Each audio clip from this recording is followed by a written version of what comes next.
મિત્રો નમસ્કાર, હું છું દેવેન્દ્ર શાહ. કરંટ ટોપિકમાં આપનું સ્વાગત છે. મિત્રો, અમદાવાદ મ્યુનિસિપલ કોર્પોરેશન સહિત રાજ્યની તમામ સ્થાનિક સ્વરાજ્ય સંસ્થાઓની ચૂંટણી પૂર્ણ થઈ ગઈ છે. નવા હોદ્દેદારોની નિમણૂક ટૂંક સમયમાં એટલે કે લગભગ એવું માનવામાં આવે છે કે 16-17 તારીખ સુધીમાં પણ પૂર્ણ થઈ જશે. તેની સાથે સાથે એક સંભાવના એવી છે કે આઈએએસ અધિકારીઓની બદલીનો ગંજીફો છીપાઈ જશે. તેમાં સૌથી પ્રથમ બે નામ આવે છે. એક તો અમદાવાદના કલેક્ટર સુજીત કુમાર અને બીજા છે આનંદભાઈ પટેલ. હવે આ બંનેને એટલા માટે કે બંનેને ક્યારના પ્રમોશન તો થઈ ગયા છે, પરંતુ ટ્રાન્સફર આપી નથી. તેથી બંનેની ટ્રાન્સફર આપવામાં આવે, ક્યાં તો તેમને ગાંધીનગર બોલાવવામાં આવશે અથવા તો અન્ય કોઈ જવાબદારી સોંપવામાં આવશે. આ ઉપરાંત અમદાવાદ મ્યુનિસિપલ કોર્પોરેશનના કમિશનર શ્રી એમ બંછાનિધિ પાનીની પણ બદલી થાય તેવી સંભાવના દેખાઈ રહી છે.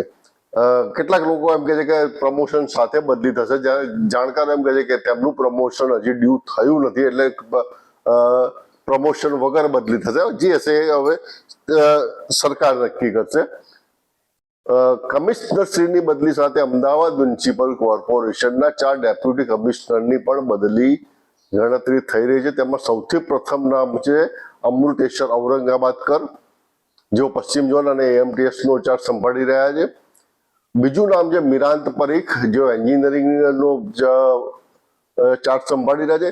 મિરાંત પરીખની ગણતરી ઔડામાં સીઈઓ તરીકે પ્રસ્થાપિત થવાની છે. દેવાંગભાઈ દેસાઈએ રાજીનામું આપ્યા બાદ ખાલી પડેલી જગ્યા પર સેટ થવા માટે મિરાંત પરીખ પ્રયત્ન કરી રહ્યા છે. અને એવી ચર્ચા પણ ચાલી રહી છે કે અમદાવાદમાં આટલા સમયથી કામ કરી રહ્યા હોય તેમણે પોતાના રાજકીય સંબંધો મજબૂત પણ કર્યા છે.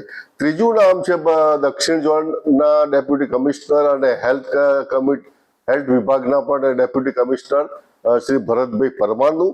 અને ચોથું નામ છે જયેશભાઈ ઉપાધ્યાય, જેઓ લાઇટ અને બગીચા વિભાગ સંભાળી રહ્યા છે.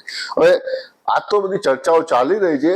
સૌ પ્રથમ તો એ જોવું પડશે કે કોર્પોરેશનમાં નવા હોદ્દેદારો ક્યારે નિમણૂક કરે છે, અને નવા હોદ્દેદારો જે તદ્દન બિન અનુભવી છે તેમના માટે થોડા અનુભવી કમિશનર રાખશે કે પછી કમિશનર પણ નવા લઈ આવશે, તે જોવાનું પણ રસપ્રદ રહેશે.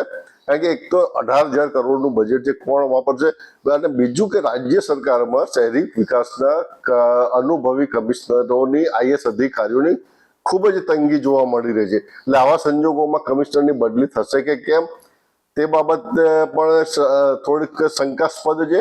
પરંતુ આંતરિક વર્તુળ ચોક્કસપણે માની રહ્યા છે કે બંછાનિધિ પાનીની બદલી લગભગ નિશ્ચિત છે. જે હશે જોઈએ, આગામી 10-15 દિવસમાં ચિત્ર ક્લિયર થઈ જશે. આશા છે આ વિડીયો આપણે પસંદ આવી હશે. જય ભારત, જય હિન્દ, જય જય ગરવી ગુજરાત.